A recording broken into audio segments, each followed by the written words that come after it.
Hi everyone. इससे पहले video में हमने अपने चैप्टर नंबर 3 स्टार्ट कर दिया था, जो कि private, public and global enterprises, जिसमें हमने फॉर्म्स और types of public sector enterprises start कर दिया था। पहली चीज़ हम पढ़ चुके थे डिपार्टमेंटल अंडरटेकिंग।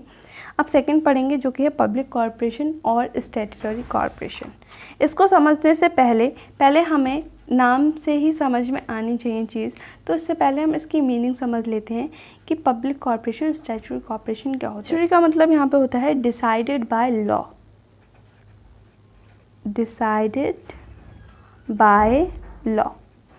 तो यहाँ पे नाम से ही समझ में आ रहा है statutory corporation, decided by law.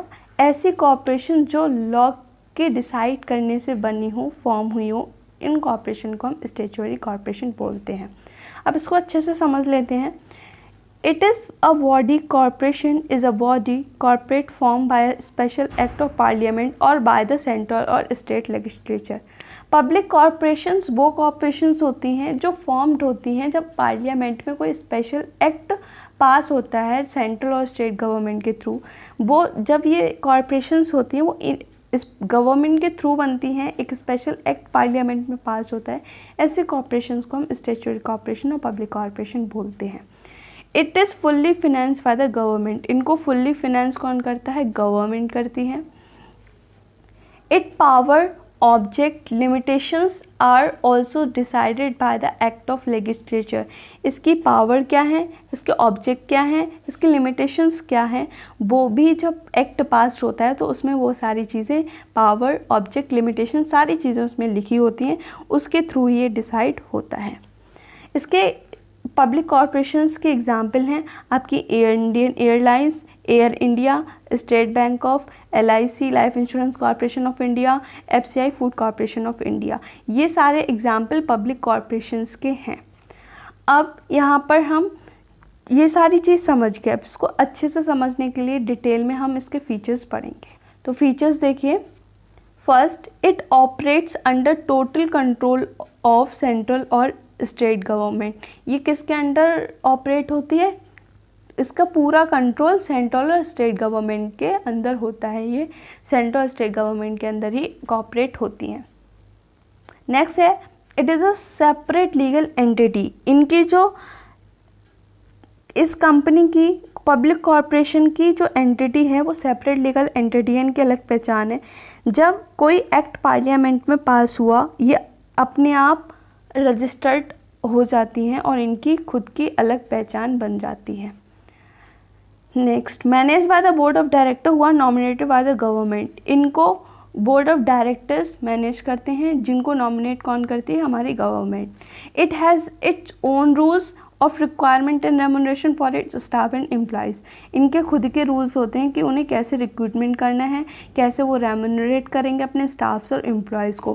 क्या वो इंटरनल सोर्स यूज़ करेंगे, क्या वो एक्सटर्नल सोर्स यूज़ करेंगे रिक्रूटमेंट के लिए। वो सारी चीज़ें उनके खुद के रूल्स हैं, वो गवर्नमेंट पे नहीं डिपेंड है, ये खुद से करते हैं। सो इनका मेन मोटिव है, main motive of public corporation service to general public. इनका जो मेन पब्लिक कॉरपोरेशन का जो मेन मोटिव होता है वो सर्विस प्रोवाइड कराना होता है जनरल पब्लिक को, कि वो सर्विस प्रोवाइड कराएं। मेन मोटिव इनका प्रॉफिट मेकिंग नहीं होता है, इनका सर्विस प्रोवाइड कराना होता है जनरल पब्लिक को। अब हम इसके मेरिट्स पढ़ेंगे पब्लिक कॉरपोरेशंस के, कि मेरिट्स क्या हैं, फ़ायदे क्या हैं। अब इसके फ़ायदे पढ़ेंगे हम।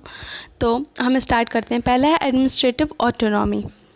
तो एडमिनिस्ट्रेटिव ऑटोनॉमी क्या होता है? जो पब्लिक कॉरपोरेशंस हैं ये अपने ऑफिस में जितनी भी अपनी कंपनी में जो भी सारी चीज़ें चल रही हैं वो खुद ही मैनेज कर लेते हैं। उनमें जो भी चीज़ें हो रही हैं अपने अकॉर्डिंग वो डिसीजंस ले लेते हैं। फ्लेक्सिबिलिटी होती है, वो सारी चीज़ें उसको यहाँ पे चेंज कर लेते हैं। यहाँ पे ऑटोनॉमी वर्ड जो आ रहा है उसका मीनिंग होता है स्वयं, मतलब वो सारी चीज़ें अपने अकॉर्डिंग कर लेते हैं, खुद से कर लेते हैं। जो भी डिसीजंस लेने हैं उनको वो खुद से ले लेते हैं। नेक्स्ट आता है क्विक डिसीजन।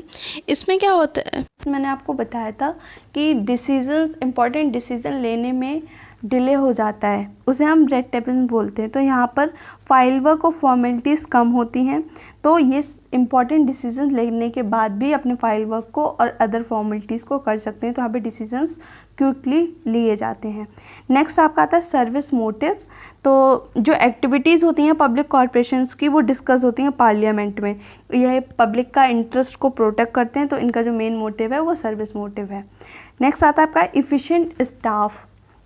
इसमें क्या होता है, जो पब्लिक कॉर्पोरेशंस हैं उनके खुद के रूल्स और रेगुलेशंस हैं कि वो कैसे रेम्यूनरेट करेंगे अपने एम्प्लॉयज़ को क्या रेम्यूनरेशन देंगे, क्या रिक्रूटमेंट कैसे करेंगे अपने स्टाफ का। तो ये सारी चीज़ें वो खुद के अपने रूल्स के अकॉर्डिंग करती हैं। ये वो बेटर फैसिलिटीज़ प्रोवाइड करते हैं अपने स्टाफ को, अपने एम्प्लॉयज़ को। तो इससे क्या होता है, उनका जो स्टाफ है वो एफिशिएंट वर्क करता है। प्रोफेशनल मैनेजमेंट है। यहाँ पे जो बोर्ड ऑफ डायरेक्टर्स होते हैं वो बिज़नेस एक्सपर्ट होते हैं और वो बहुत सारे ग्रुप्स को रिप्रेजेंट करते हैं, जैसे लेबर का ग्रुप हो गया, कंज्यूमर्स हो गए जो कि गवर्नमेंट नॉमिनेट करती है।